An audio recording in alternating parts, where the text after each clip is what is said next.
보셨어요? 좋아요, 구독, 알람 설정까지.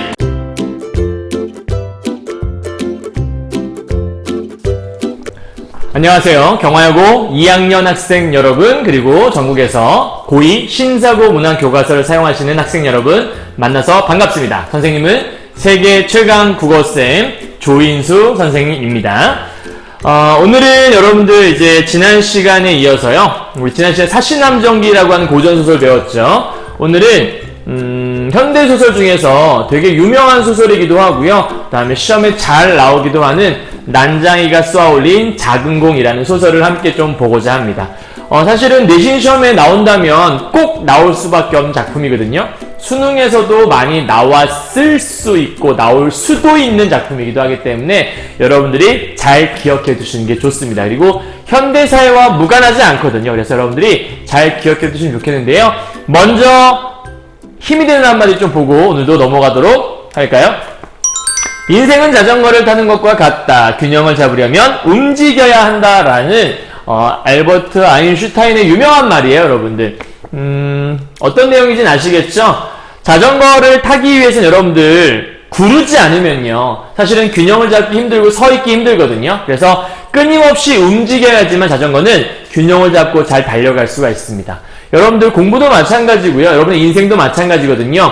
뭔가 머무르고 잠깐 쉬어갈 때가 물론 필요하긴 해요. 그런데 계속해서 쉬기만 한다면 우리가 균형을 잡고 달릴 수가 없거든요. 그래서 여러분들 열심히 하루하루 노력하시면서 끊임없이 그 노력하는 그 자세들이 여러분들의 어떤 삶의 올바른 균형을 잡아주고 더 멋진 삶의 모습을 이룩할 수 있을 거라고 믿습니다. 여러분들 열심히 움직이시고요, 지금 이 순간에도 여러분들 여러분의 꿈을 위해서 한 걸음 한 걸음 열심히 좀 나아갈 수 있는 여러분의 모습이 좀 되었으면 좋겠습니다. 힘내시고요, 화이팅 하십시오. 자, 오늘 작품 마인드맵, 지난 시간에 우리 사시남정기 했던 것과 마찬가지로 오늘도 한번 마인드맵으로 전체적인 한번 조명을 해보고 그 다음에 작품에 대한 설명을 좀 해나가려고 하는데요. 일단 제일 처음 중요한 건 난장이가 쏘아올린 작은 공이라는 제목에 좀 중요한 포인트가 있어요. 왜냐면 이 난장이가 뭐냐라는 거죠. 난장이는 우리가 키가 크지 않은 작은 사람을 얘기하죠. 일반적인 사람보다 좀 더 작은 사람을 우리가 난장이라고 합니다. 그렇다면 이 난장이라는 이 소재가 갖는 상징성은 무엇인가가 조금 부족한, 무엇인가가 채워지지 않은 이런 모습들을 얘기한다고 볼 수 있거든요. 그래서 이 작품 속의 난장이가 무엇이냐라고 물어본다면 소시민이라고 하는, 뭔가 작은 시민이라는 의미를 담고 있는데요. 이 소시민들은 대개 도시 빈민층으로 제시되는 경우가 많아요. 그래서 사실은 이 작품 속에서 소시민이라고 하면 뭔가 사회 속에 잘 스며들어 사는 그런 사람들이 아니고요, 일종의 사회에서 소외된 계층을 상징하는 말로 여러분 볼 수가 있어요. 요 얘기를 잘 기억해 두시고요.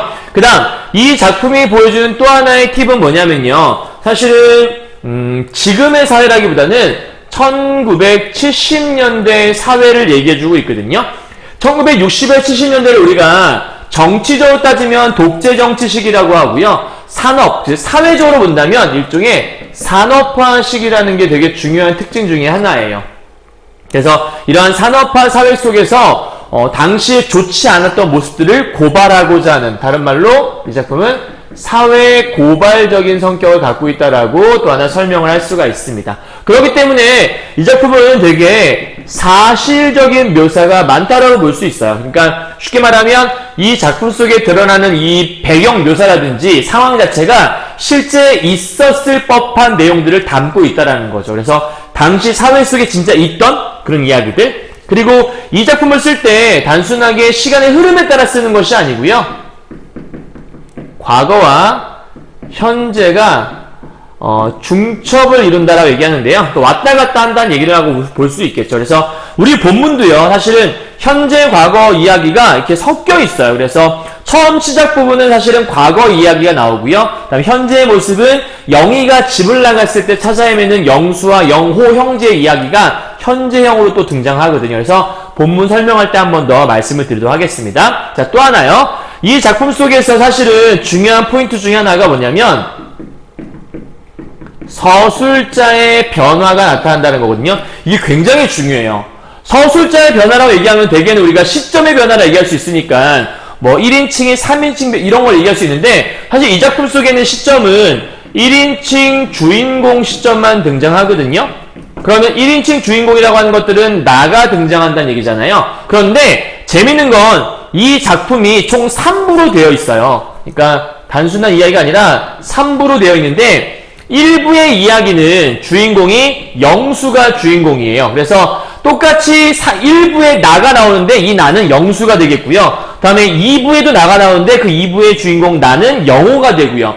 3부의 나는 영희가 돼요. 그래서 큰오빠, 작은오빠, 막내딸이 되거든요. 큰아들, 작은아들, 막내딸. 그래서 이 집안의 3남매가 각각 나로 등장하는, 즉 서술자는 분명히 나라고 등장하는데 다 1인칭인데 서술자가 달라요. 그래서 이 작품 속에 나가 누구인지 이걸 잘 파악하시는 게 중요하고 우리 본문 속에도 나가 누굴까 이걸 잘 보시면 이게 몇 부인 줄 알 수 있어요. 이게 1부, 2부, 3부라고 말씀을 드렸어요. 그래서 이 작품은 우리가 다각적인 시각에서 작품을 조명하고 있다. 다른 말로 다각적인 관점에서 작품을 바라보고 있는데 이 세 명의 공통점들은 전부 다 뭐라고 볼 수 있냐면 전부 다 울분을 가지고 있는 소시민 가족의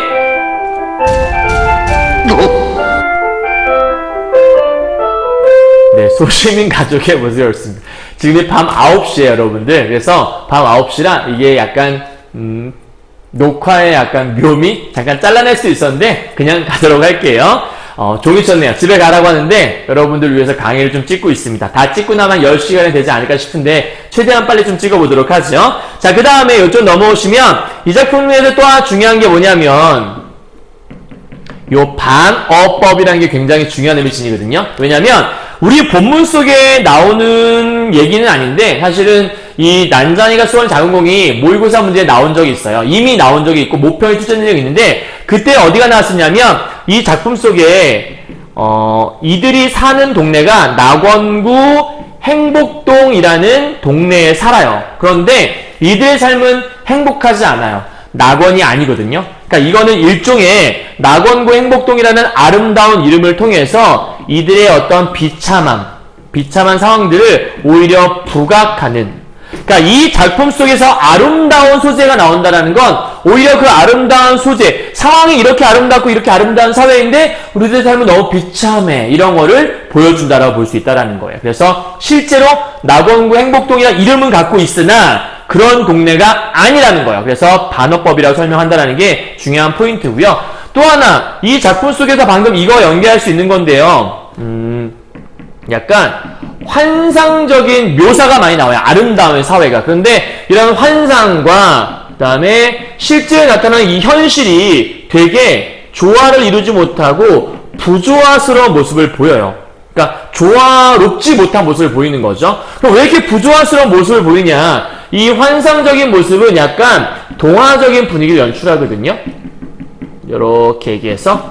그럼 이거는 도대체 뭘 표현하기 위한 거지? 마찬가지로 여기 나와 있는 이 비극적인 분위기를 더 부각하기 위해서. 그래서 이거는 다른 말로 비극성을 심화한다라고 여러분들 이렇게 볼 수가 있어요.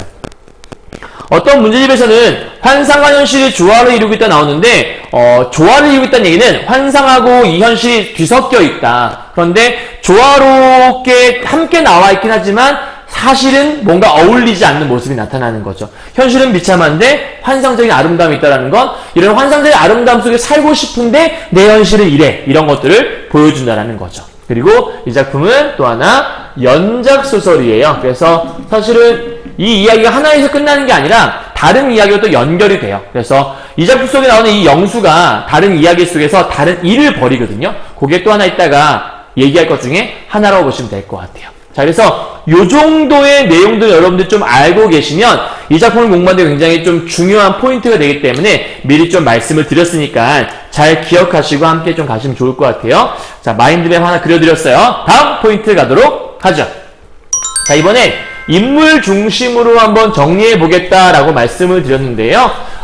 이 작품 속에 등장하는 인물들은 이 가족의 이야기가 포인트라고 볼 수 있거든요. 그래서 그 가족들을 이렇게 한번 정리해봤어요. 자, 갑시다.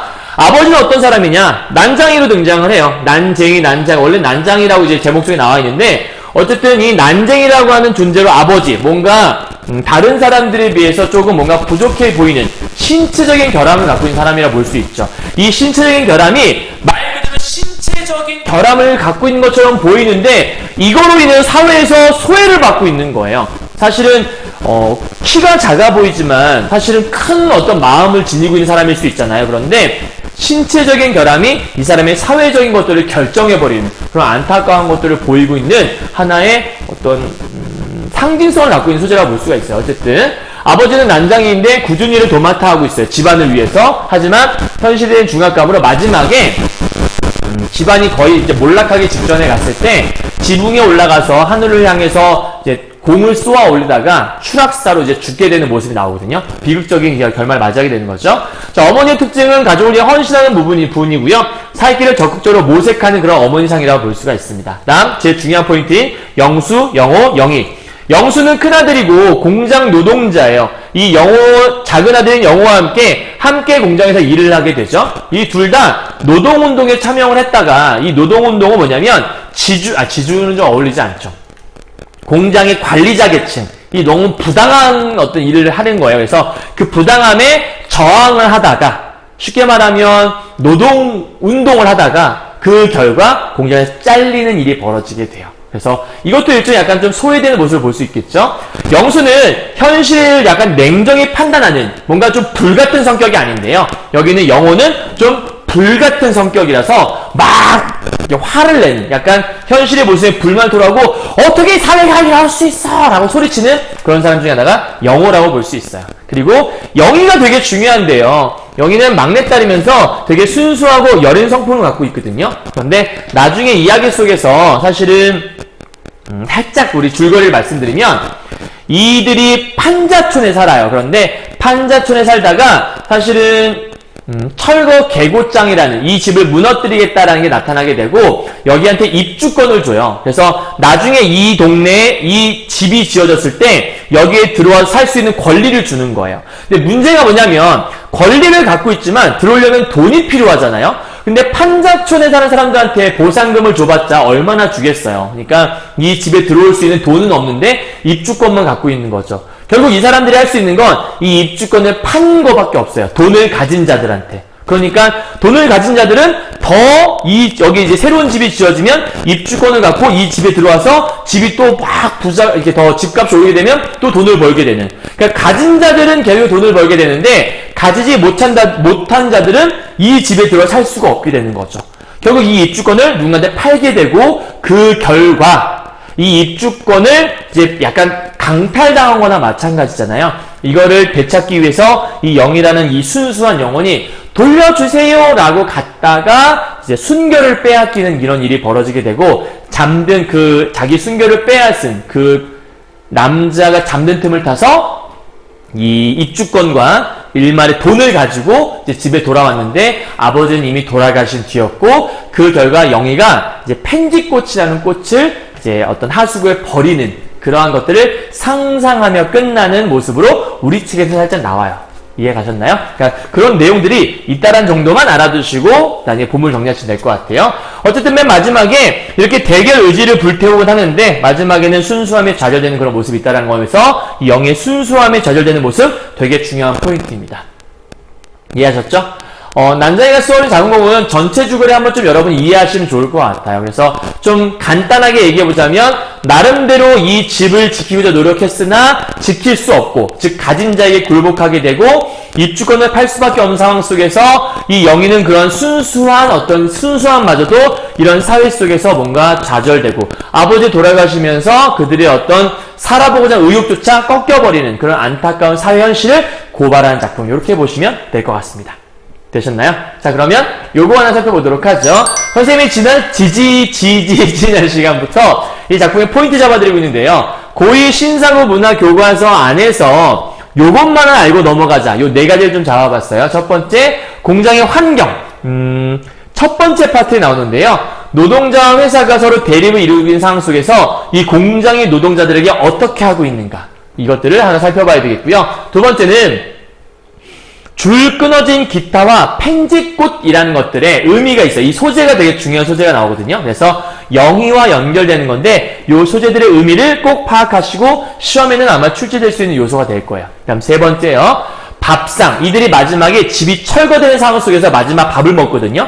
그 밥상이라는 것과 500년 걸려 지은 집, 이들의 그 집을 얘기하는 거예요. 이 집들이 뭔가 의미를 지니고 있어요. 그게 무엇인지를 살펴보셔야 되고요. 마지막 네 번째, 이 작가가 바라보는 1970년대 사회현실이 어떠했는가, 이거를 파악하시면서 끝나시면 이 본문을 완벽하게 이해했다라고 볼 수 있을 겁니다.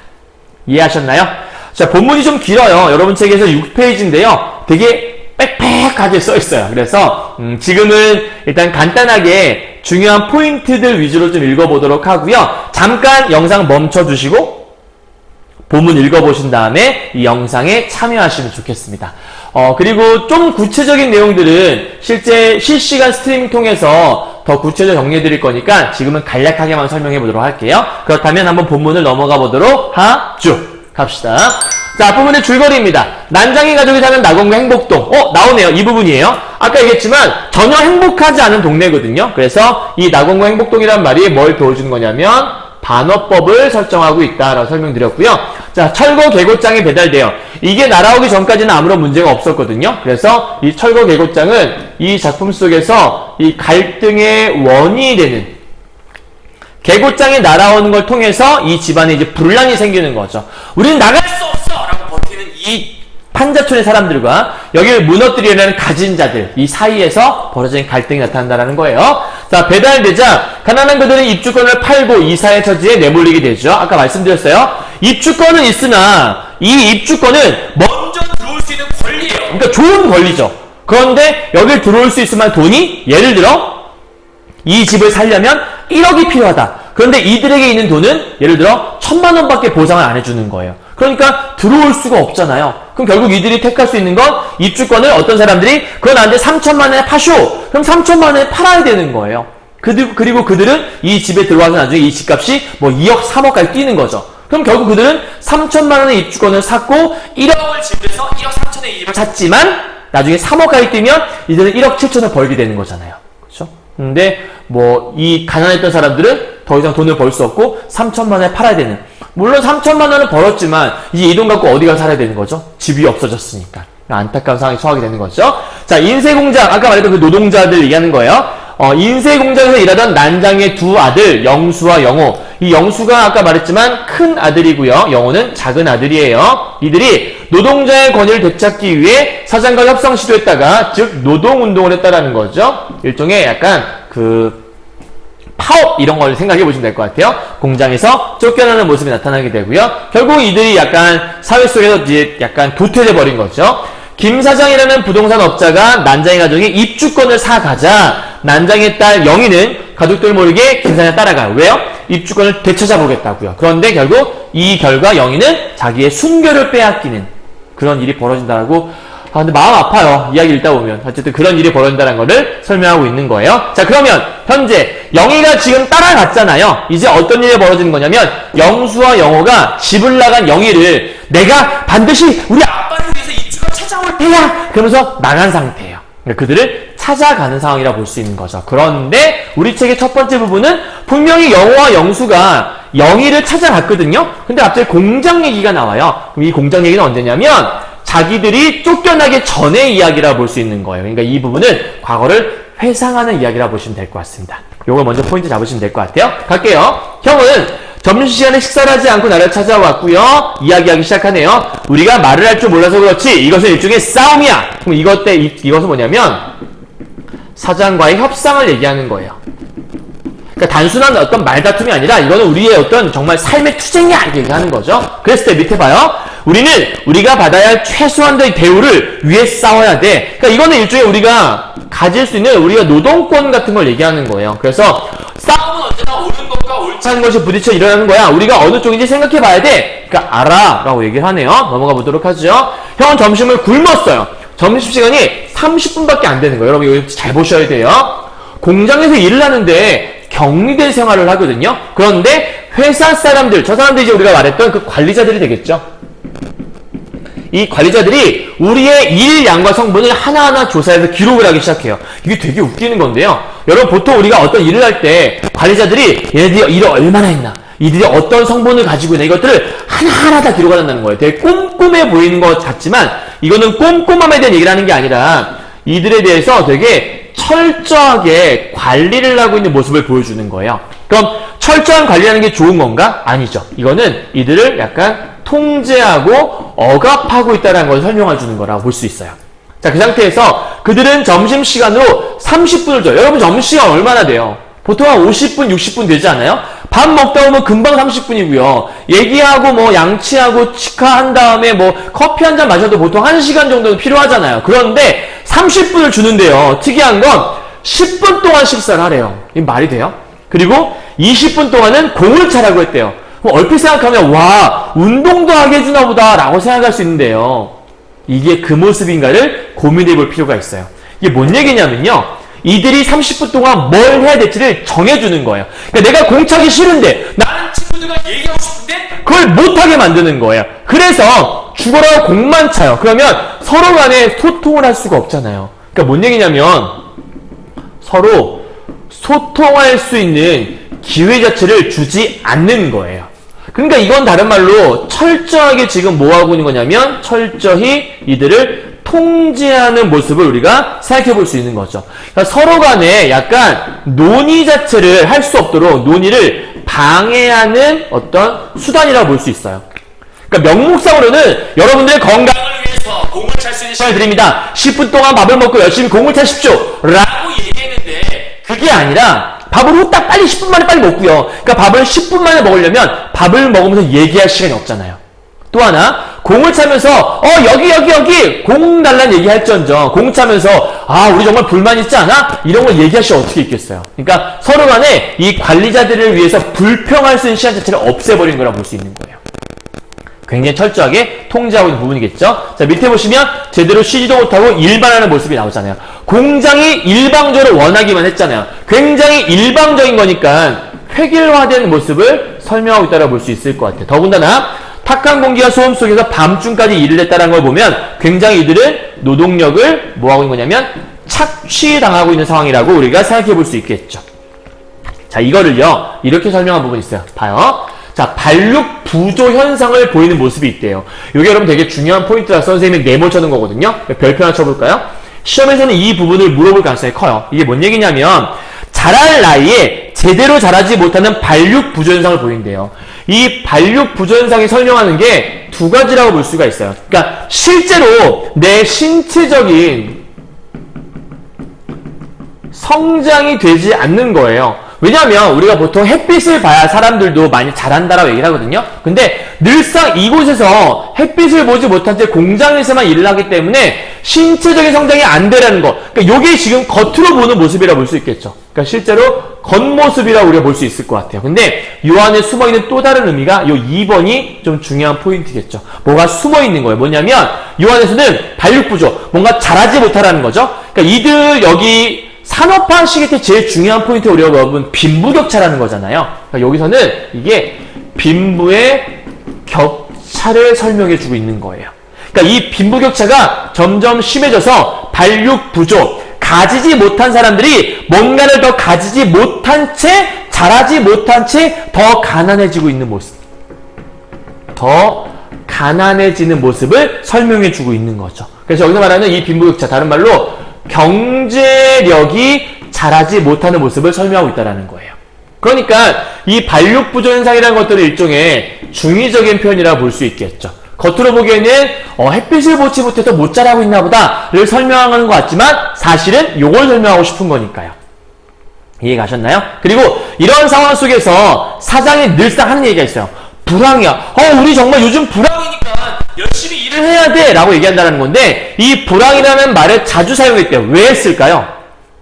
불황이면 우리가 더 열심히 일하지 않으면 잘리게 돼. 이 회사가 망하게 되잖아요. 그러니까 아무 생각 없이 일을 하라는 거예요. 그러니까 이 불황이라는 게 뭘 조성해 준 거냐면 일종의 사람들을 공포를 조성한 거라고 볼 수가 있어요. 그러니까 일종의 불황이란 말은 진짜 그랬을까? 여러분 잠깐 한번 볼게요.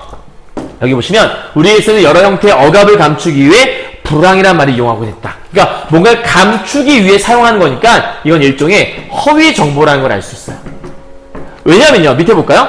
노사가 공평히 나누어 갖게 될 부에 대해 이야기하면서 그가 말하는 희망은 우리에게 너무 아무런 의미를 주지 못했대요. 이게 뭔 얘기냐면 겉으로 어떤 약속을 하는 거예요. 여러분 열심히 일하게 되면 우리가 공평하게 이 부를 나눠 가질 수 있고 여러분도 언젠가 부자가 될 수 있습니다. 라고 겉으로 뭔가 희망을 막 얘기하는데 사실은 그가 말하는 희망은 우리한테 어떤 의미도 없다라는 거예요.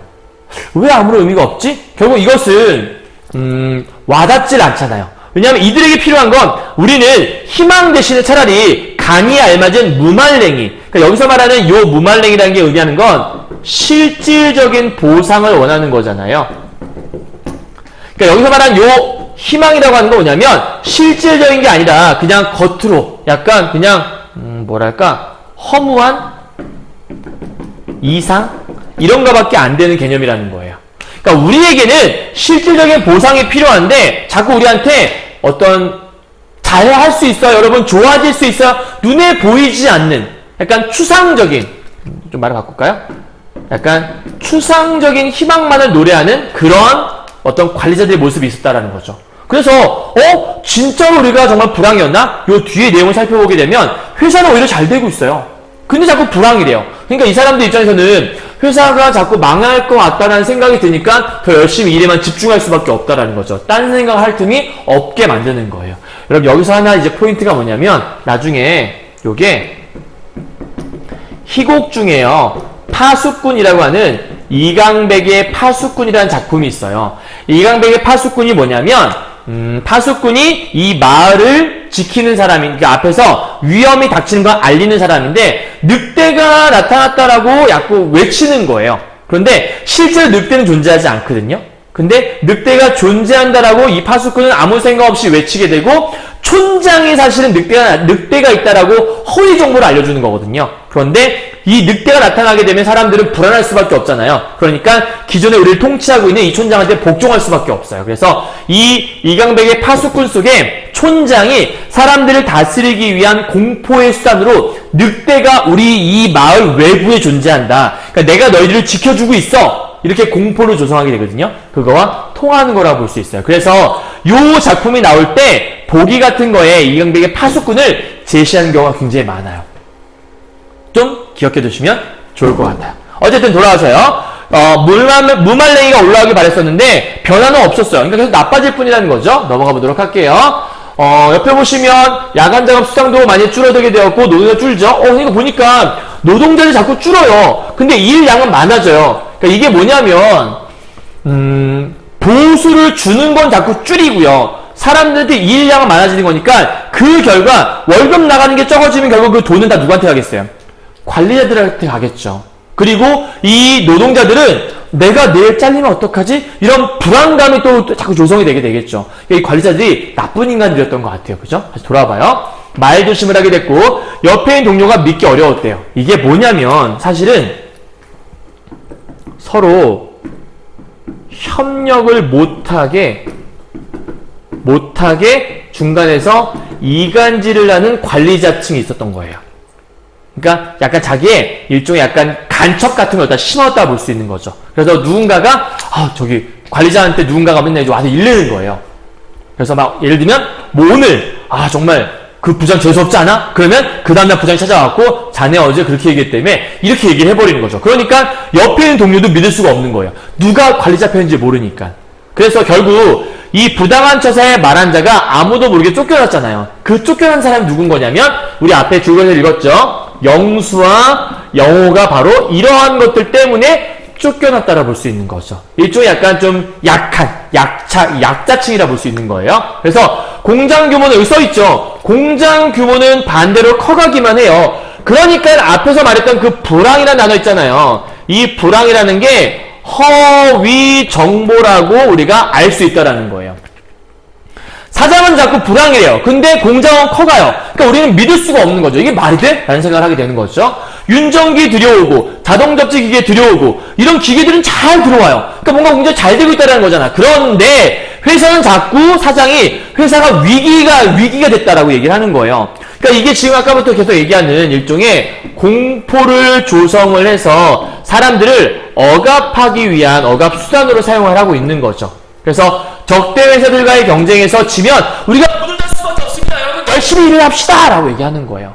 그러니까 결국 사람들은 뭔가 부당한 게 있는 것 같아서 저항을 하고 싶지만 그렇게 부당함을 얘기하는 사람은 잘려버리고 그리고 회사가 힘들다고 하니까 열심히 일을 해야 될 것 같고 그러니까 지금 약자들은 계속해서 착취를 당할 수밖에 없는 상황이라는 거죠. 근데 마지막에 보면 사장과 그의 참모들은 그것을 알고 있었다. 뭘요? 노동자들이 제일 무서워한다라는 것들을 알 수 있었다. 그래서 아까부터 그 불황이라는 단어 왜 불황의 말을 쓰는지 알겠죠. 사람들이 딴 생각 못하고 공장에 일에 집중할 수 있도록 만드는 이 사람들의 나쁜 이 관리자 계층들의 나쁜 행태에 대해서 지금 설명하고 있다고 볼 수 있는 거예요. 그래서 밑에 보시면 그것은 무서운 일이었다. 큰 공장의 문을 닫으면 수많은 노동자들은 갈 곳이 없었고 작은 공장들이 채용할 인원은 한정이 되어 있었는데 나는 돈도 못 벌고 놀게 되고요. 새로운 일도 찾는다고 해도 낯선 곳이고 작은 공장이라 작업자는 더 바쁘고 돈도 오르지 않은 채 반엑스보다 훨씬 이게 뭔 얘기인지 알겠어요? 그러니까 지금 뭐냐면 이게 왜 이 사람들한테 불황이란 말이 무섭냐면 예를 들어 보세요. 내가 한 밑에서 조금 오르는 이 직급이에요. 그러니까 예를 들면 내가 일반적인 노동자들보다 예를 들어서 한 뭐 100만 원 받는데 한 130만 원 받고 일을 하는 건데 이게 사실은 많이 받는 거 아니라고 생각을 해봐요. 그런데 큰 공장의 문을 닫으면 노동자들이 잘릴 거 아니에요? 그 잘린 노동자들이 작은 공장에 가서 일을 해야 될 텐데 그 작은 공장들은 많은 사람을 채용할 수가 없잖아요. 그럼 난 놀아야 되거든요. 그렇죠? 근데 만에 하나 새로운 공장에 취업을 했다 쳐봐요. 근데 거기에도 이미 있던 사람들이 있을 거니까 나는 거기에 관리자로 들어갈 수 있을까요? 관리자로 채용하게 되면 월급을 많이 줘야 되니까 거기는 아니야 신입부터 들어가야 되겠죠. 그럼 신입으로 들어가게 되면 월급이 작을 거 아니에요. 그러니까 이 공장에서 일하는 사람들은 내가 다른 곳 가봤자 신입으로 일을 하게 되니까 월급은 더 적어질 것이고 그리고 또 새로 적응해야 되니까 에이 그럴 바엔 그냥 조금 부당하다 하더라도 여기서 일을 하자. 불황이라잖아. 내가 어디가 취업하겠어. 이런 생각 갖고서 일을 할 수 있도록 만든다라는 거예요. 그래서 이 부분은 일종의 뭐인 거냐면 공장 문을 닫으면 무서운 이유가 써 있는 거고 이게 바로 그냥 계속 일에 집중할 수밖에 만드는 이유라고 볼 수 있는 거죠. 왜냐하면 내 상황이 더 뭐 해줄 수 있으니까 내 상황이 더 열악해질 가능성이 크니까 그럴 바에 그냥 여기에 그냥 순응하면 사는 거예요. 요거를 이 관리자들이 이용하고 있다는 거죠.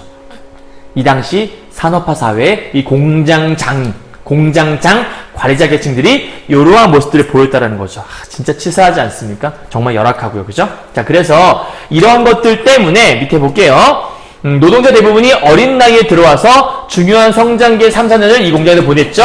익힌 기술 빼놓으면 성장에 기반이 할 게 없어요. 그러니까 할 줄 아는 게 별로 없던 거예요. 넘어갈게요. 그래서 쭉 내려와 보시면 마음속으로 옳은 것이 있는데 이 옳은 것에 대해서 실제로는 반대 방향으로 움직이는 거 맞대요. 이게 뭔 얘기냐면 자기가 생각했을 때는 A가 맞는 거예요. 그런데 이 공장 안에서는 그 A가 통하지 않고 오히려 B가 나오는 거예요.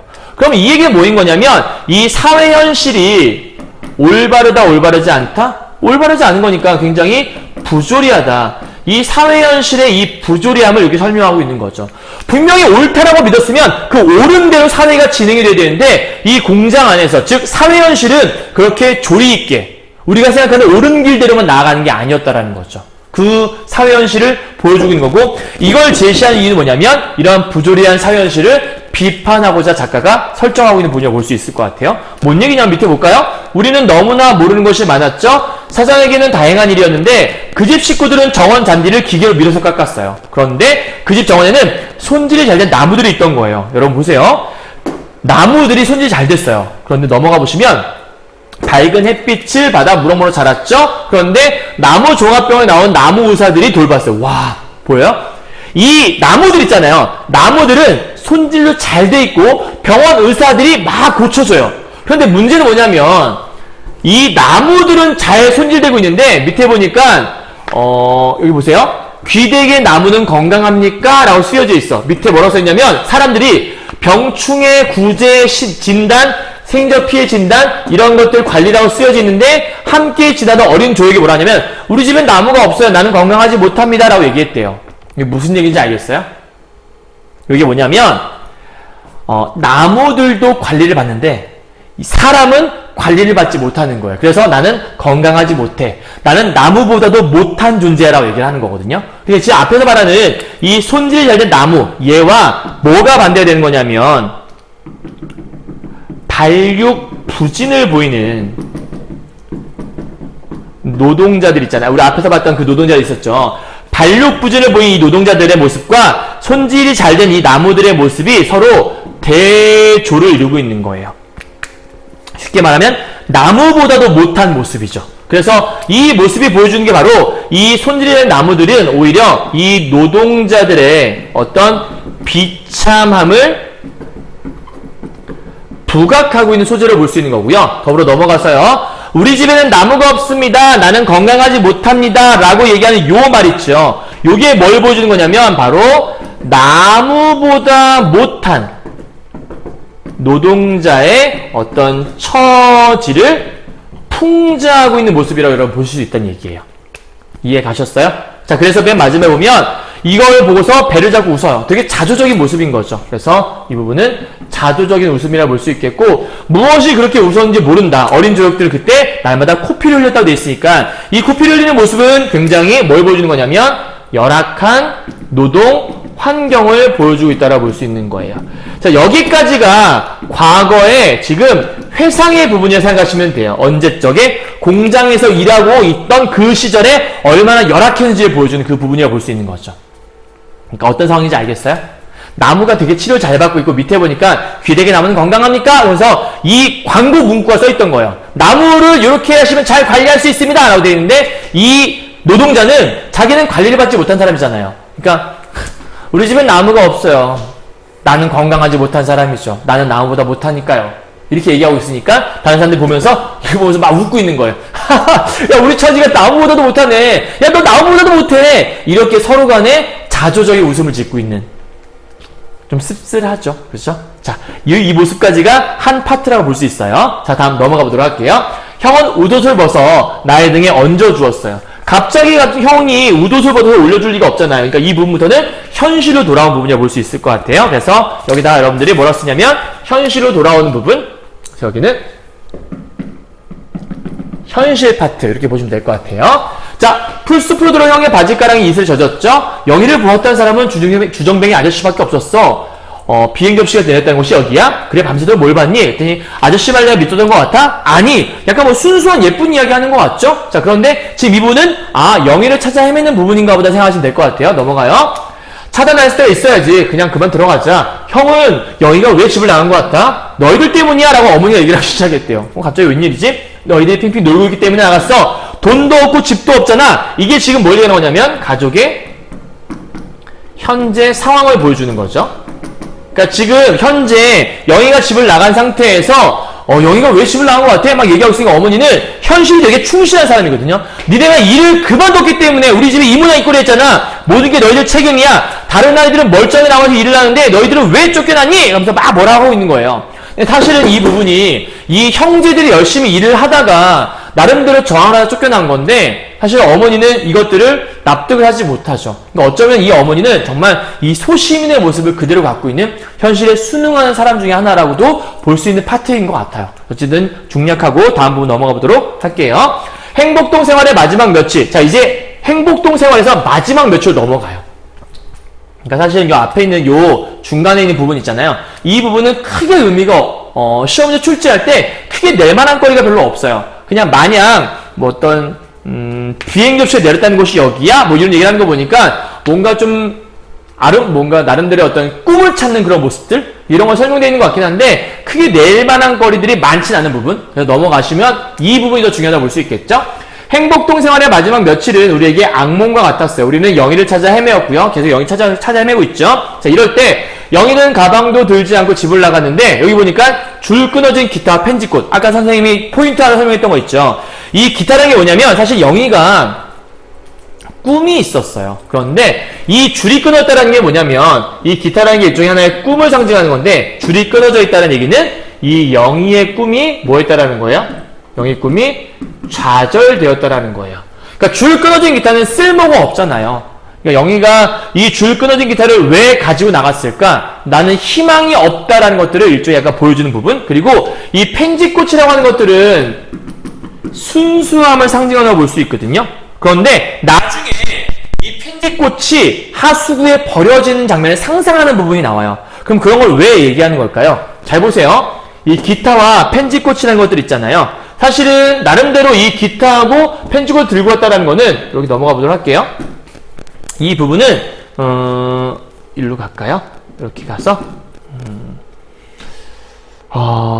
일단 줄 끊어진 기타가 의미하는 것, 기타가 꿈이라고 얘기했잖아요. 그러니까 사실은 경제적인 이유로 인해서 꿈이 좌절된 모습을 보여주는 게 첫 번째, 이 줄 끊어진 기타의 모습이거든요. 그런데 또 하나의 모습은 펜지꽃은 나름대로 이런 꿈이 좌절되긴 했지만 순수함을 지키려고 노력하는 일종의 영희의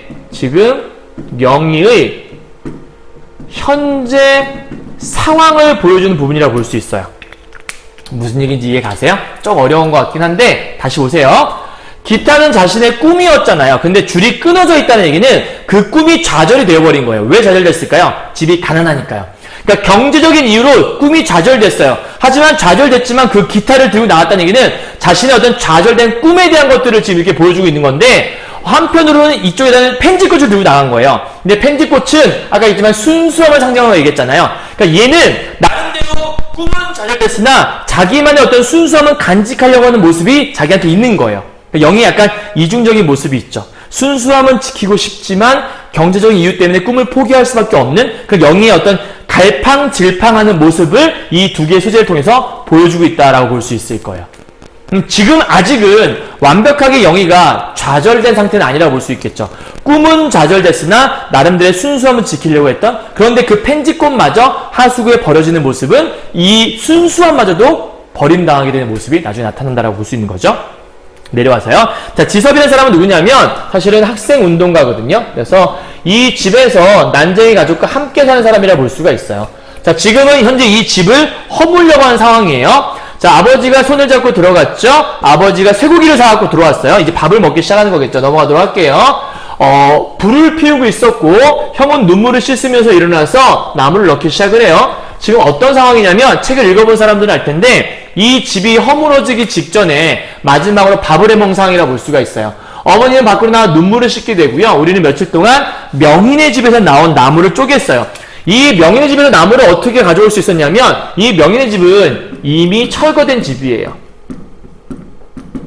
그러니까 이 판자촌에서 이미 철거된 명인의 집이 철거 완료돼서 이제 거기에 막 이런저런 어떤 목재들이 막 깔려 있는 거예요. 그 나무들을 가져와서 이제 불을 떼고 있는 모습을 볼 수 있겠죠. 그 다음 명인의 안방 문설주를 쪼개서 아궁이에 넣고 나왔고요. 연기 냄새 났는데 좀 밑에 보면 아무 말도 하지 않아요. 왜냐면 할 수가 없겠죠. 상황이 너무 비참하기 때문에. 지섭은 아버지에게 빌린 책을 읽었어요. 넘어가도록 하죠. 아버지는 그 감옥살이로 나왔다고 얘기했었는데 그는 잘못한 것도 없이 감옥에 갔었대요. 그러니까 이 잘못한 것도 없이 집에 갔다는 얘기가 뭐냐면 이 지섭이가 학생운동가라고 얘기했잖아요. 그러니까 이 지섭이가 나름대로 부조리한 현실에 대해서 부조리한 현실에 저항을 했던 사람인 거예요.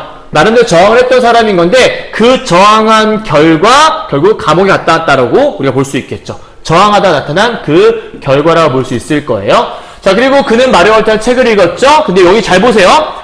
형과 나는 시멘트 탑 앞에 앉아서 밖을 받았어. 근데 집들이 다 헐려서 곧바로 동사무소가 보였대요. 이게 뭔 얘기냐면 여러분 잘 보셔야 되는데 얘네들이 지금 이 동네에 있잖아요. 근데 집이 허물어지기 시작을 하면서 이 건너편에 하나의 동네가 보이는 거예요. 근데 여기가 어떤 동네냐면 굉장히 밝고 깨끗한 주택가가 보여요. 그래서 여기가 굉장히 중요한 의미가 하나 있어요.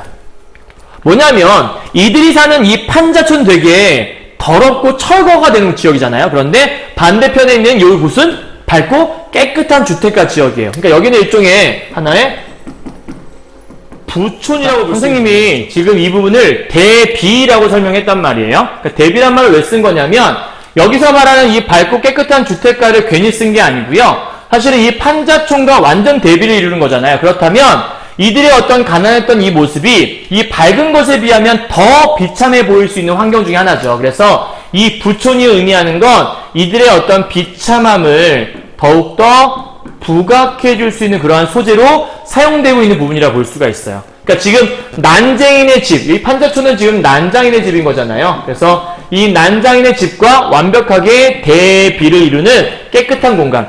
마치 고전 시가 속에서 어떤 속세와 더러운 속세가 있고 깨끗한 자연이 있다면 이 더러운 속세가 깨끗한 자연에 비해 이 더러운 속세가 더 더러워 보이는 뭔가 좀 더 부각해주는 그런 역할이라고 볼 수 있을 것 같아요. 그래서 이거 잘 기억해 주시고요. 그 다음에 밑에 보시게 되면 뭐 영희는 정말 예뻤고 영희가 난쟁이 딸이라는 것을 믿으려고 하지 않았고 뭐 여기는 크게 중요한 일단은 넘어가 될 것 같고요. 우리는 끝내 영희를 찾지 못했다는 부분이 중요한 것 같아요. 그 결과 이제 영희가 나중에 희생당하는 모습이 있는 거죠. 넘어가도록 하죠. 자, 이 파트에서 중요한 포인트는 뭐냐면 방금 얘기했던 집이 이제 허물어지고 있는 그 파트인 거예요. 그래서 쇠망치를 든 사람들이 이제 이 집에 오기 시작을 했죠. 그래서 쇠망치를 든 사람들은 어떤 사람들이냐? 바로 아마 철거꾼들을 얘기하는 거겠죠? 이들이 왔어요. 우리 집을 향해 걸어오고 있었죠? 근데 대문을 잠갔어요. 그럼 대문을 잠근 거는 일종의 저항이라고 볼 수 있을 것 같아요. 어머니가 밥상을 차렸고요. 형은 상을 들다가 마루에 놓았죠. 형은 나를 걱정하기 시작했대요. 왜냐? 내가 욱한 성격이 있으니까. 아, 형이 나왔네요. 그러면 나는 영호라는 걸 알 수 있겠고 이건 2부라는 걸 알 수 있겠네요. 1부가 영수였고 2부가 영호가 나였으니까요. 다음, 그들이 쇠망치로 머리를 내리친다고 해도 나는 가만히 있었을 것이다. 아버지가 수저를 들었죠. 옆자리에서 지섭이 수저를 들었고요. 다 같이 밥을 먹기 시작을 해요. 잘 보세요. 우리는 꼼짝도 하지 않고 식사를 하기 시작하죠. 그럼 이 식사는 우리가 이제 이 집에서 하는 마지막 식사라는 걸 우리가 확인할 수 있겠고요. 넘어가도록 할게요.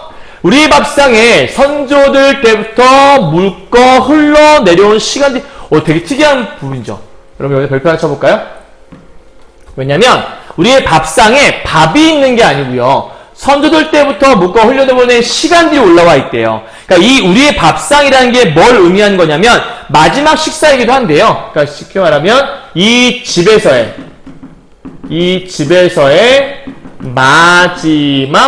마지막 식사이기도 한데 사실은 요 안에 선조들 때부터 묶어 흘려보내는 시간들이 있다고 하잖아요. 그러니까 그동안의 어떤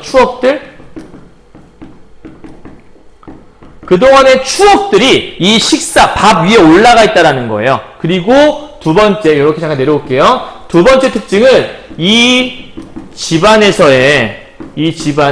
그동안의 내력들이 요 밥상 안에 다 올라와 있다. 쉽게 말하면 이 집이라는 공간이 단순한 그냥 하우스, 집의 의미가 아니고요. 이 집이라는 공간의 어떤 추억이나 그 집이 대대로 쌓아온 그 내력들이 이 집안에 녹아있는 거고 그 녹아있는 그 내력들과 추억들이 우리 밥상에 올라와서 밥을 먹으면서 그것들을 지금 우리가 돌아보고 있다? 이렇게 생각하시면 될 것 같아요. 그러니까 단순한 식사가 아니라는 거죠. 그 추억들을 되새겨보고 있고 그 집안의 내력들을 생각해보고 있는. 근데 그 집안의 내력과 추억들이 어떤 피와 눈물, 힘없는 웃음소리, 밭은 기침소리 이런 것들이 이 안에 뚝뚝 떨어지고 있는 거래요. 그러니까 어떤 좋았던 추억보다는 굉장히 힘들게 살아왔던 그 소시민들의 어떤 고통과 어떤 힘든 것들이 다 녹아있는 그 식사라고 볼 수 있을 것 같아요. 되게 어떤 의미가 있는 식사라고 볼 수 있겠죠? 자, 그래서 대문을 두드리던 사람들이 집을 싸고 돌았는데 그들이 우리의 시멘트 담을 쳐부수기 시작을 했대요. 그러면 이제 뭐 하는 거냐면 철거가 드디어 시작이 된 거죠. 자, 그런데 구멍이 뚫리더니 담은 내려앉았어요. 자, 상상을 해봐요. 담 안에서 밥을 먹고 있는데 구멍이 뻥 뚫린 거예요. 근데 그 안에 밥을 먹고 있는 사람들이 보이겠죠? 뭐 어머니가 우리들 쪽으로 돌아앉았어요. 어머니가 돌아앉았다는 얘기는 그 사람들 보지 않기 시작을 하는 거죠. 말없이 식사를 해요. 아버지가 구운 쇠고기를 형과 나의 밥에 넣어주기 시작을 해요. 막 집은 허물어지고 있는데 식사를 막 하고 있는 모습이 있는 거죠. 뭔가 되게 언밸런스한 부분이 있는 거죠. 그 다음 그들은 뿌연 시멘트 먼지 저쪽에 서서 우리를 지켜보기 시작을 해요. 그래도 약간 조금 그런 게 있나 보죠. 나름대로 뭐랄까 미안한 마음이 좀 있지 않았을까요? 그래서 원래는 이제 다른 본문을 보게 되면 사실은 어머니가 이들에게 그냥 말없이 그냥 대처하는 모습이 나오긴 하거든요. 뭐 나중에 여러분 다른 본문을 보면 나오는 부분이니까 어쨌든 이 부분에서는 그들이 들어오지 못하는 부분이 나와요. 넘어가도록 할게요.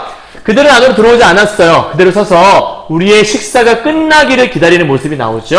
그러다가 밥이 다 먹고 나니까 내가 먼저 내려가 잠갔던 대문을 열기 시작을 해요. 그러니까 요건 뭐냐면 이제 식사가 종료되었다라는 것들을 이제 알려주는 거라 볼 수 있겠죠. 이제 철거해도 돼라고 얘기하는 부분일 것 같아요. 밥상을 들고 갖고 나갔죠. 형이 이불과 옷가지를 싸고 이제 허물라고. 이제 사실은 이 가족들이 허문 것들을 이제 받아들이고 있는 부분이라 볼 수 있는 것 같아요. 그리고 쇠망치 든 사람들은 이제 하나씩 지켜보고 있다가 짐을 다 꺼내기 시작을 하니까 어머니가 이것들을 다 꺼냈고 아버지도 공구들이 들어있는 것들이니까 일종의 아버지의 이거는 생계 수단이라고 볼 수 있겠죠. 가족들이 하나씩 지금 들고 나오고 있는 부분인 것 같아요. 이 우리의 밥상이 갖고 있는 하나의 특징들은 선생님이 실시간 스트링 통해서 한 번 더 정리해드리도록 할게요. 자, 그 다음에 아버지가 바른 손을 들어 집을 가리키고 돌아섰어요. 그러니까 아버지가 말을 하지 않는데 다 싸고 나온 다음에 이렇게 했다라는 얘기죠. 그 얘기는 이제 철거해도 돼라고 얘기하는 일종의 약간 암묵적으로 동일한 부분이라 볼 수 있을 것 같아요. 그러면서 밑에 보니까 어머니는 돌아앉아 무너진 소리만 들었어요. 그럼 결국 아버지가 집을 가리키고 돌아섰어요. 아무런 말도 하지 않았고 어떠한 생각도 들어가지 않았죠. 어머니도 어떠한 말도 하지 않았고 행동만 보여줬잖아요. 그러면 이 모습과 그다음에 여기는 이 두 모습이 보여주는 건 일종의 아버지와 어머니의 어떤 심리를 간접적으로 제시하고 있는 부분이라고 볼 수 있을 것 같아요. 어떠한 심리냐면 어떤 안타깝고 그다음에 속상한 이런 모습들을 간접적으로나마 제시하고 있는 부분이라고 볼 수 있겠죠. 여기까지 이해하셨죠? 자, 그 다음에 밑에 보시게 되면 이 사나이가 막 무너뜨린 다음에 사나이가 종이에 무엇인가 써넣기 시작을 해요. 아마 이 종이라고 하는 것들은 일종의 철거, 서류 이런 거 될 것 같아요. 그래서 잘 허물고 있다 이런 거 지금 적고 있는 것 같죠? 일종이요. 자, 그 다음 넘어가도록 할게요. 지섭이 갑자기 아버지한테 주면서 그 사나이 향해 걸어가기 시작을 해요. 이제부터 지섭이 얘기에 집중하시면 될 것 같아요. 갑시다. 방금 무슨 일 하셨습니까? 라고 물어봐요. 그러니까 지금 아버지는 아무 말도 하지 못하는데 지섭이가 아까 말했지만 나름대로 저항을 했던 사람이 얘기했잖아요. 뭔가 저항을 하기 시작하는 것 같아요. 사나이 몇 초 후에야 알아들었어요. 그가 말했어. 30일까지 철거하게 돼 있었죠? 시한이 지났어요. 행정대 집행법에 따라 철거 작업했습니다. 우리는 지금 그냥 시킨 대로 할 뿐입니다. 이렇게 얘기하고 있는 것 같아요. 그랬을 때 지섭이가 이렇게 얘기를 합니다. 지금 당신들이 무슨 일을 했는지 아십니까? 그냥 500년이라 하겠습니다. 1000년도 될 수 있는 거긴 하지만 방금 선생은 500년이 걸려 지은 집을 헐어버린 겁니다. 500년이 걸려 지은 집이라는 말을 갑자기 하죠. 이게 갑자기 뭔 얘기지? 그러니까 지금 너희들이 이 허문 집은 그냥 단순한 판잣집이 아니다. 그럼 뭔데? 여기는 이들이 힘겹게 마련한 이들만의 보금자리라는 얘기를 하는 거고요. 이 보금자리는 어떤 곳이냐면 오랜 세월이 여기에 응축되어 있는 응축된 그러한 공간이다. 그러니까 너희들은 아무렇지 않은 집일지 모르겠지만 사실은 난쟁이의 이 조상들, 그러니까 대대로 그 가난했던 우리 앞에서 아까 우리의 밥상 속에 피눈물이 막 있다고 얘기했잖아요. 그러니까 그게 뭔 얘기냐면 이들의 가난이 사실은 대물림됐던 거예요. 이들이 이 전에, 그러니까 지금 쉽게 말하면 아버지의 그 난쟁이 이 아버지의 그 아버지, 즉 이 영수의 할아버지는 부자였는데 한순간에 망했을까요? 그렇진 않아요. 그러니까 이들이 대대로 가난한 집이었던 거예요. 그래서 그 가난했던 고통과 피눈물이 이 우리의 밥상 위에 올라가 있었다고 설명하는 거거든요. 그러니까 이들의 이 집은 나름대로 남들이 보기엔 보잘것없는 집이라 할지라도 나름대로 열심히 어떤 열의를 가지고 이들이 열심히 살아서 마련한 보금자리이고 이 보금자리 안에는 굉장히 오랜 세월에 응축되어 있는 500년이 된 집이다 라고 설명하는 거죠. 그러니까 너희들이 보기에 보잘것없는 집이라 할지라도 이들에겐 굉장히 의미 있는 집이라는 거예요. 굉장히 나름대로 의미를 지닌 공간이다라고 설명하고 있는 거죠. 근데 이 사나이는 모르겠다라고 좀 설명하는 거죠. 그 500년이 무슨 뭡니까? 이렇게 얘기하니까 이 지섭이가 모르시겠어요? 아, 쓸데없는 소리 비켜 이렇게 했더니 이 지섭이는 당신들이 덫을 놓았잖아요. 당신이 아니라면 당신 상부에 덫을 놓은 거예요. 다짜고짜 뭔 얘기죠? 봐요. 100여 세대 이상이 여기다 생활터전을 잡는 것을 몰랐어요? 덫을 놓은 게 아니라고요? 가서 말해요. 내가 치더라고 이런 얘기를 해요. 이게 뭔 얘기냐면 사실은 이들이 여기서 쫓겨나게 되는 거잖아요. 판자촌이 허물어지고 있는 거잖아요. 이 허물어지는 게 정말로 허물어야 해서 허물어진 게 아니고 자본가들이 여기를 허물고 더 돈을 벌기 위해 뭔가 수작을 부렸다는 얘기를 하는 거예요. 그래서 이 네모 부분이 의미하는 게 뭐냐면, 그래요. 자본가가 소시민의 이 소유를 빼앗고 있는 거잖아요. 빼앗는 일종의 자본주의 현실을 비판하고 있는 부분이라고 보시면 여러분 되는 거예요. 그러니까 지금 여기서 얘기하는 것들을 가진 자들이 지네들이 더 벌기 위해서 이 판자촌을 허물고 더 돈을 벌기 위해 재개발하고 있는 거잖아. 이렇게 얘기를 하고 있는 거죠. 만약에 정말 이들을 위한 거였다면 입주권만 주는 것이 아니라 그만큼의 보상을 해서 뭔가 사람들이 들어올 수 있도록 만들어야 되는 거잖아요. 근데 싼 값에 팔아넘기게 하고 더 돈을 벌기 위한 이런 수단을 벌이고 있는 거 보면 이 자본가들이 뭔가 수작을 부려서 이들을 쫓아내버리고 있는 거다. 이렇게 지금 얘기하고 있는 거죠. 굉장히 이 자본주의 현실은 나름대로 부조리한 현실을 지금 보여주고 있다라고 얘기할 수 있는 거예요. 이해하셨어요? 자, 그래서 이 부분에 지섭의 주먹이 사나이 안면에 정토로 들어가죠. 나름대로 저항을 하고 있는 거예요. 그런데 저항을 했는데 여기서 사실은 끝나요. 한번 툭 치고 나서 그 다음부터는 쇠망티 든 사람들도 마찬가지였는데 다 돌려와서 달려 들어갔고 지섭이를 막 때려 눕히기 시작을 해요. 뒤에 볼게요. 나름대로 지금 지섭이 밟히고 있는데 형과 내가 나서서 이제 도와주려고 하는데 아버지가 또 이걸 말려요.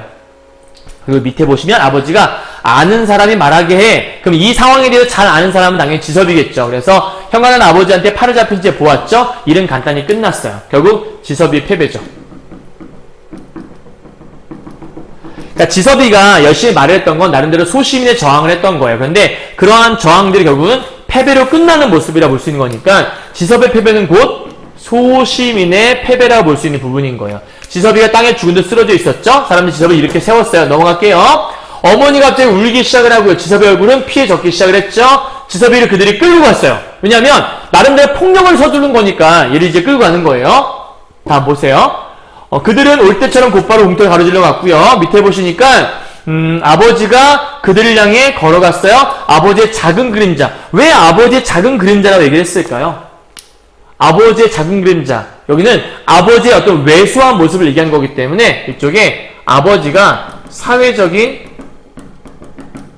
약자다. 이것들을 상징하는 부분이라고 볼 수 있어요. 그리고 나는 더 이상 견딜 수가 없었죠? 잠이 나를 눌러오기 시작했대요. 여러분 여기서 잠이 나를 눌렀다는 얘기가 뭐냐면 이러한 상황 속에 내가 잠자는 것밖에 할 게 없다는 얘기예요. 그래서 이 부분은 나의 무력함을 보여주는 거고요. 그 다음 부서진 대문 한 짝을 끌어내서 그 위에 엎드려서 잠을 자기 시작을 해요. 좀 뭔가 이상한 집 말이 나오죠. 그러니까 이 부분은 단순한 잠을 설명하는 게 아니라 뭔가를 상징적으로 보여주고 있는 거거든요. 햇살을 등에 느끼며 나는 서서히 잠에 빠져들기 시작을 해요. 우리 식구와 지섭이 넘어가요. 세계는 모두 이상했다. 저걸 통해서 뭔가 말을 하고 싶은 거예요. 세계가 이상했다는 게 뭔 얘기일까? 이상한 세계, 아까부터 얘기하고 있는 그 부조리한 세계를 얘기하고 있는 거예요. 부조리한 사회를 얘기하고 있는 거고 아버지와 지섭이마저 좀 이상했대요. 이게 뭔 얘기일까? 아버지와 지섭이가 이상했다는 얘기가 뭐냐면 아까 아버지가 그런 얘기 했잖아요. 이 상황 속에서 여기 잠깐 봐요. 얘가 이제 나름대로 나와서 우리가 이제 나설 차례 하면서 이제 폭력에는 폭력으로 저항하려고 했던 거예요. 근데 아버지가 폭력에 대해서 폭력으로 저항하는 게 아니라 그냥 말로 풀게 놔두는 거거든요. 그러니까 이 모습은 뭐냐면 아버지는 이 현실에 대해서 말로 풀 수 있다고 생각을 했던 거예요. 지섭이 역시도 말로 풀려고 했던 거잖아요. 그러니까 아버지와 지섭의 특징은 뭐인 거냐면 이러한 부조리한 이 사회 속에서 나름대로의 이상향을 꿈꾸고 있던 그런 모습이 있다는 얘기예요. 꿈꾸는 이 모습이 있던 거죠. 그러니까 이 영수가 보기에는 이러한 부조리한 현실 속에서 폭력에 폭력으로 대응하지 않고 강하게 대응하지 않고 그냥 말로 뭔가 풀 수 있을 거라고 생각하는 그들의 이상적인 생각, 그 생각들이 너무나도 이상하게 느껴졌던 거예요.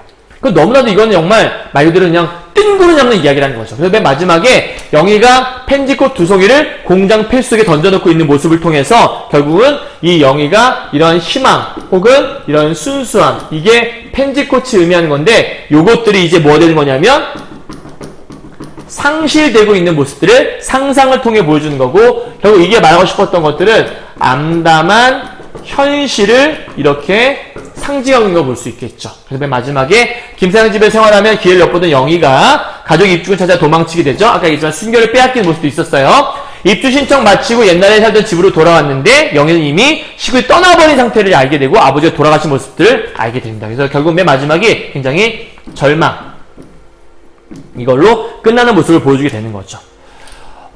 좀 읽으면 기분이 좀 처지는 작품 중에 하나예요. 그런데 사실은 이 작품이 이렇게 끝날 수밖에 없는 게 예쁘게 끝났다면, 사회를 반영하지 않고 고전소설처럼 행복한 결말로 끝났다면 되게 아름다웠겠지만 그럼 이 작품이 현실을 반영하는 게 아니었다라 볼 수밖에 없어요. 그래서 이 작품을 작가가 이렇게 썼던 거는 사회 현실을 그대로 보여줌으로써 그 당시 사회가 이렇게 살아왔어, 이것들을 고발하고 싶었던 작품이라고 보시는 게 제일 중요한 포인트인 거죠. 이해하셨나요? 자, 그렇다면 우리 학습활동 통해서 정리를 한번 해보도록 할게요. 읽어보시면서 여러분들 선생님이 되게 대략적으로만 설명했었는데 사실은 나와요 공장에 쫓겨난 이유는 간단하게 설명할 수 있죠. 작품 읽어봤다면 일단은 뭐 했냐면 나름대로 협상을 좀 시도해보고자 했지만 노동운동을 하다가, 그쵸? 일종의 사장과 타협을 시도를 했다가 결국 이것들이 뭐 했냐면 실패를 한 거죠. 그죠? 그러니까 더 나은 환경을 요구했다가 쫓겨났던 거예요. 그러니까 집이 철거되는 와중에 난장이 가족이 의왕에 식사를 했던 까닭은 무엇이었을까? 이거는 뭐 간단한 거겠죠? 사실은 집과 함께하는 마지막 식사였기 때문에 이 마지막 식사를 통해서 사실은 그 마지막 식사만큼은 좀 의연하게 지키고 싶었던 모습이 있겠고요. 또 하나 나름대로 그 마지막 식사를 좀 경건한 태도를 가지고서 마지막을 마무리하고 싶었다. 나름대로 의미 있는 식사니까요. 그래서 그 식사에 무엇인가에 의미를 부여했던 모습이 존재한다는 게 하나의 포인트가 될 수 있을 것 같아요. 자, 두 번째 문제인데요. 이 소설의 서술 방식과 관련해서 다음 활동을 해보자 나와요. 이 작품에서는 크게 대립구조가 두 가지가 나올 수 있는데요. 하나는 공장 노동자들, 이들의 모습과, 요게 지금 아마 책에는 이렇게 돼 있을 거예요. 노동자들의 모습과 누가 대립이 된 거냐면 이 안에 나오는 사장이죠. 그리고 관리자들의 모습이 있을 거고, 본문 속에서는 회사 사람들이라고 하는 이런 사람들이 있었을 거예요. 그래서 여기의 모습은 지금 공장에서의 대립이라고 볼 수 있겠고요. 다음 집에서의 대립구조는 그들, 이거는 철거꾼들이죠. 철거꾼들의 모습이 있는 거고, 여기는 난장이 가족의 모습과 또 하나는 지섭이의 모습이 요 안에 있던 거죠. 결국은 난장이 가족이나 지섭, 공장 노동자들의 공통점은 도시 빈민층, 즉 소시민들이다 라고 얘기할 수 있겠고요. 이쪽에 사장 관리자들이나 철거꾼들, 이들은 이 소시민들을 약간 억압하는 그런 존재들로 나타난다 볼 수 있겠죠. 엄밀하게 말하면 철거꾼들이 이들과 어떤 대립이라기보다는 이들은 이제 약간 그냥 임무만 수행하는 사람들이잖아요. 이들의 명령을 내린 그 사람들이 나쁜 사람들이겠죠. 일종의 그 집을 더 차지하려고 하는 자본주의자들. 그래서 정확히 얘기하면 이들 위에 자본주의자들이 있고요. 이 자본주의자들과 이 사장이라고 하는 사람들은 가진 자라고 볼 수 있을 것 같아요. 이런 구조를 여러분 설명하시면 될 것 같아요. 다음 2번이요. 다음 장면을 통해서 작품에서 강조하고자 했던 것이 무엇일까라고 보시면 되는데, 이 2번 문제는 여러분 시험에 나올 만한 좀 중요한 포인트가 될 수 있으니까 잘 기억해 두시면 좋을 것 같아요. 첫 번째요. 어린 조역이 우리 집엔 나무가 없습니다. 나는 건강하지 못합니다. 라는 말을 했을 때 배를 잡고 웃는 아까 자조적인 모습이 있었죠. 그러니까 이 부분은 뭘 표현하고 싶었던 거냐면 사실은 노동자들의 어떤 비참한 삶, 이런 것들을 지금 보여주고 싶었던 거고, 두 번째로는 이걸 통해 아까 얘기했던 그 자조적인 태도를 보여주고 있다. 이 장면이 얘기하는 거고요. 두 번째, 지섭이가 오히려 몰매 맞고 끌려간 장면이 있죠. 여기는 두 가지 표현인데요. 일단 첫 번째, 권력의 나름대로 권력에 저항하는 소시민의 모습을 지섭을 통해 보여줬던 거고요. 결국은 그러한 이 소시민이 뭐 하는 모습이냐면 소시민이 패배하는 모습을 보여주는 거죠. 근데 이때의 소시민은 나름대로의 지식인의 패배라고 볼 수 있어요. 그러니까 뭐 게임 지식인이라고 볼 수 있겠죠. 지섭은 뭔가 배운 사람이라고 볼 수 있는 거니까 이들이 패배하고 나름대로 억압당하는 그런 모습이 이 안에 존재한다. 이렇게 보시면 될 것 같아요. 자, 또 하나요. 작가가 난장이 가족이 사는 곳을 나공 행복동이라는 이름을 설정한 이유가 저번에 앞에서 얘기했지만 이거는 반어법이 설정되어 있는 거다. 왜? 이 반어법을 통해서 비극성을 강조하기 위한 의도가 담겨있다라고 설명드렸어요. 요거 이해하셨죠? 자, 넘어가도록 할게요. 세 번째인데요. 보기를 읽고 이 소설에 반영된 시대적 상황과 관련해서 다음 활동을 해보자라고 얘기하네요. 노란색 부분 위주로 한번 좀 읽어볼까요? 사회적 약자들은 자신 생존권을 지키기 위해 노력하지만 결국은 패배하고 말았다라고 설명되어 있죠. 그래서 이들의 모습이 사실은 두 가지로 드러나는 거예요. 뭐냐면 이렇게 뺄게요.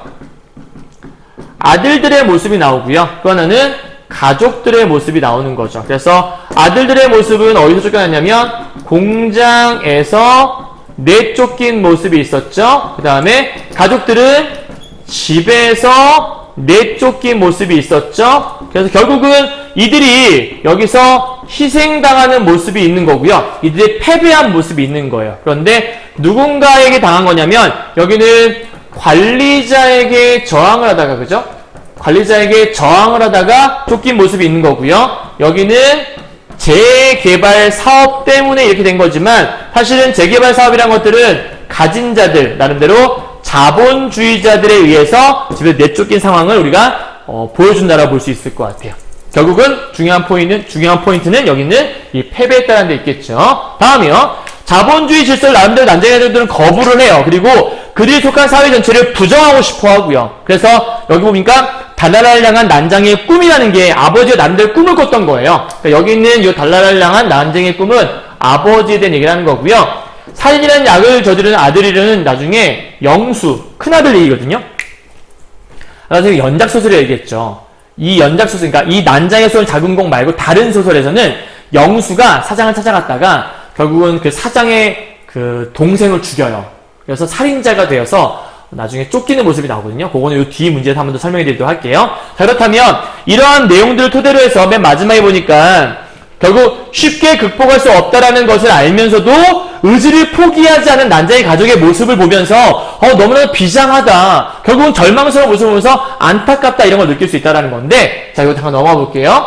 이 작품에서 난장이가 쏘는 작은 공이 결국은 보여주는 시대상이 무엇이냐, 이걸 표현하고 싶은 건데, 첫 번째요. 두 개 비교해 볼게요. 첫 번째는 자기의 권리를 주장 못하는 노동자들이 많았던 그 시기예요. 요 난자에 쏘는 작은 공이라는 시기는 그러니까 1970년대를 얘기한 거라고 볼 수 있겠죠. 그리고 굉장히 노동환경 자체가 열악했던 시기라고 볼 수 있을 것 같아요. 마지막 세 번째로는 재개발로 인해서 집을 잃은 빈민들이 굉장히 많이 발생했던 시기가 바로 1970년대 시기였다. 이렇게 볼 수 있겠죠. 자기 권리를 주장 못한 노동자들이 많았고요. 근데 오늘날의 모습은 그럼 어떠하냐? 이건 살짝 바뀌는 것 같아요. 나름대로의 노동조합이 이제 생기는 경우죠.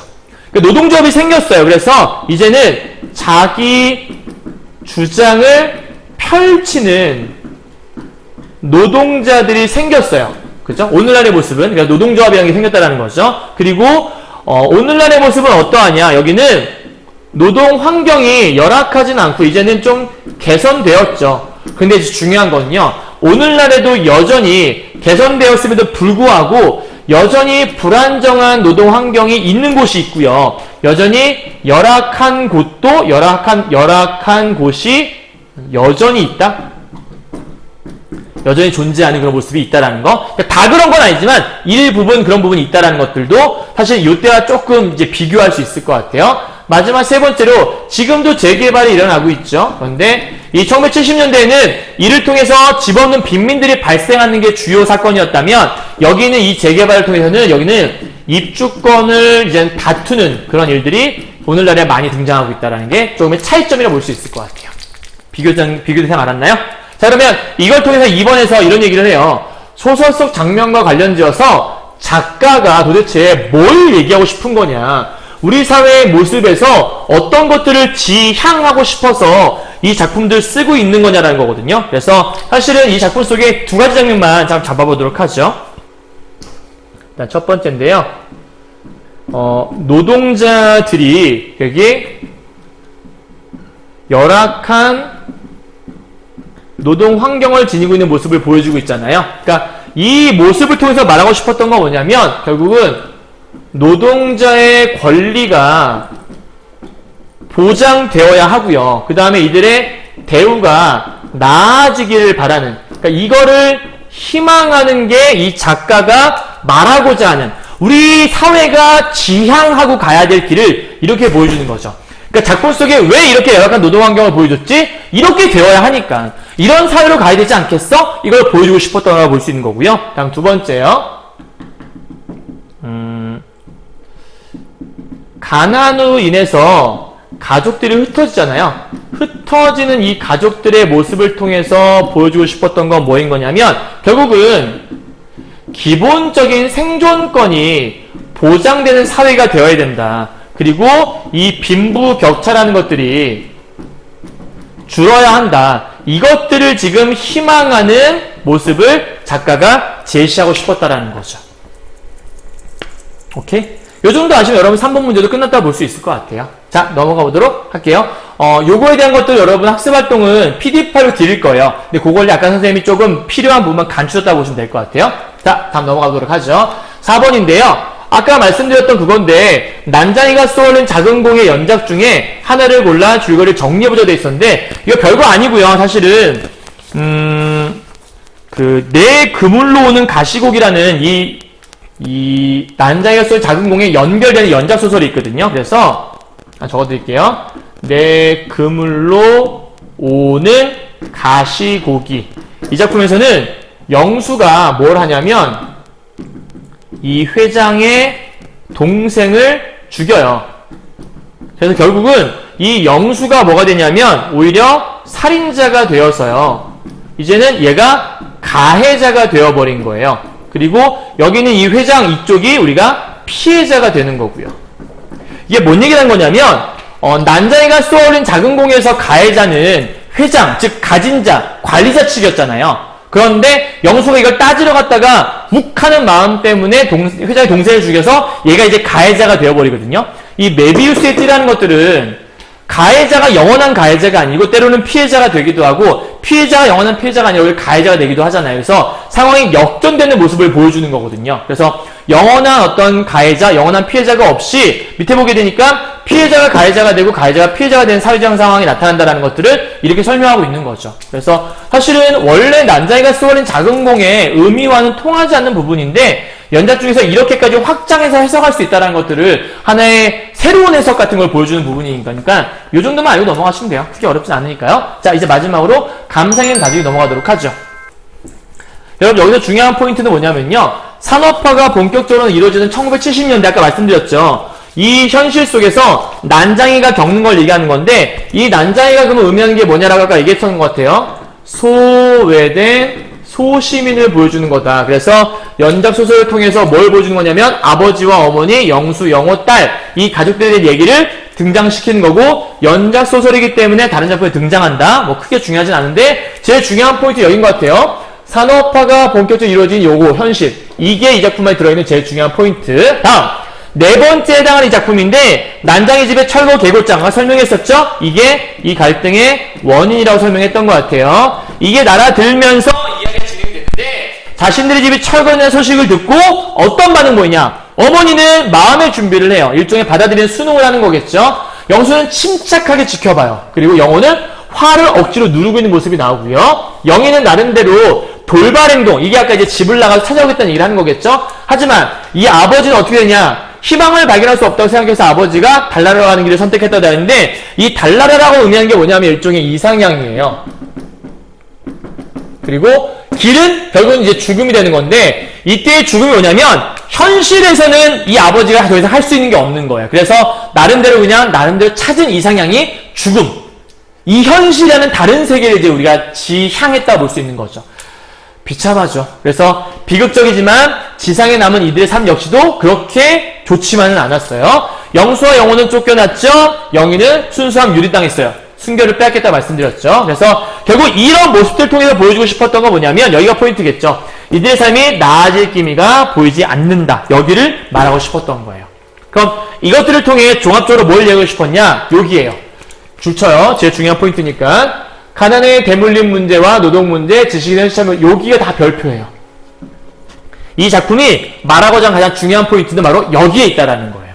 그래서 가난의 대물림 문제는 아까 우리가 우리의 밥상이라는 부분에서 얘기했었죠. 난쟁이 가족의 이 가난이라는 것들은 한순간에 일궈진 것이 아니라 대대로 쌓여와서 가난한 인간들은 늘 가난했고 부자들은 늘 부자였기 때문에 빈부격차는 계속 심해질 수밖에 없었고 가진 자들은 못 가진 자들을 계속 착취하는 모습이 이 작품 속에 계속 들어왔다라는 거. 즉 가난의 대물림 문제는 나중에 뭘로 연결되냐면 빈부격차의 문제로도 연결되는 거겠고 아까 우리의 밥상이라는 거에서 이게 나왔던 거예요. 노동 문제는 어디서 나왔었냐면 공장 문제에서 나왔었죠. 그래서 가진 자와 못 가진 자 아까 억압당하는 모습이 있었죠. 그죠? 그 문제였고요. 지식인은 뭐였냐면 아까 지섭이의 모습을 통해서 보였던 거예요. 현실에 참여하고자 했으나 결국 이 지식인들의 모습은 굉장히 이상만 꿈꾸는 약간 부질없는 모습. 그래서 영수가 뭐라고 하냐면 이해할 수 없었다 라고 설명을 하는 거죠. 그래서 밑에 보시면 어린 시절 꿈을 회상하는 장면과 달라에 대한 꿈을 표현한 너무 예쁜 표현 아닌가요? 왜 이런 것도 썼던 거지? 자, 중요한 표현인데 이런 예쁜 서정적인 분위기 연출한 이유는 작품의 비극성을 오히려 강조하기 위해서 썼던. 그래서 사실 여기가 좀 중요한 거겠죠. 왜 이 작품 속에 이런 아름다운 것들 넣냐? 아까 말했던 처음에 정리할 때 현실과 환상의 어떤 부조화 얘기했잖아요. 그게 이 부분을 설명하는 거라고 보시면 될 것 같아요. 이해하셨나요? 자, 그 다음 이제 마지막 이것만은 꼭꼭꼭을 정리하도록 하죠. 자, 이 작품의 주제는 도시빈민층의 어떤 좌절과 고통 이런 것들을 설명해 주는 거기 때문에 되게 예쁜 작품은 아니에요. 그래서 왜 이 작품이 그런 거냐? 사회를 고발하고 있고 비판하기 위해 쓰고 있으니까. 그러면 1970이라는 것들은 아마도 이 작품의 시간적인 배경을 얘기하는 거겠고요. 그죠? 그 다음에 이 작품의 공간적인 배경은 무어가 판자촌이라는 것들을 지금 설명하고 있는 거라고 볼 수가 있겠죠. 다음 3번에 시점의 변화를 가지고 있다라고 얘기했었는데 사실은 정확하게 얘기하면 시점의 변화란 말보다는 서술자의 변화란 말이 더 어울릴 것 같아요. 살짝 수정 좀 할까요? 이거는 서술자의 변화란 말이 훨씬 더 어울릴 것 같아요.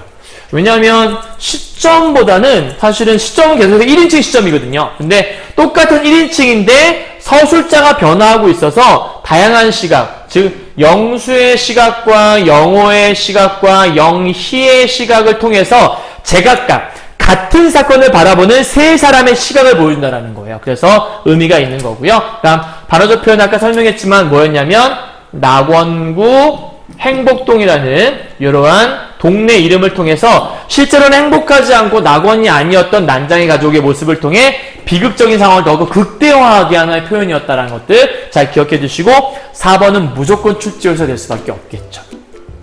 이해하셨나요? 자, 여기까지 정리 끝입니다. 좀 길게 정리했는데요. 사실은 이렇게 정리했어도 여러분 1시간 정도가 되는 것 같아요. 그래서 실제 스트리밍 수업을 통해서는 3시간에 걸쳐서 좀 이렇게 자세하게 설명을 하겠지만 좀 압축해서 간단하게 설명드렸으니까 이 강의를 이해 잘 하시려면 본문을 읽으신 상태에서 강의를 들으셔야지만 좀 더 이해 잘 하실 수 있을 거니까 꼭 읽어보시고 이 강의를 들어보셨으면 좋겠어요. 긴 강의 들으시다 고생하셨고요. 이제 요거 마친 다음에 다음 작품에 또 다시 여러분 만나도록 하죠. 수업 듣느라 고생 많으셨고요. 여러분 힘내셨으면 좋겠습니다. 아까 처음 기억하시죠? 계속해서 달리는 자전거가 균형을 잡아준다고 얘기했던 것처럼 여러분들 쉬지 않고 계속해서 여러분 목표를 향해 달리는 여러분의 모습들이 여러분의 어떤 꿈을 반드시 이루게 해줄 거라고 믿어 의심치 않습니다. 여러분 화이팅 했으면 좋겠습니다. 화이팅! 수고하셨습니다.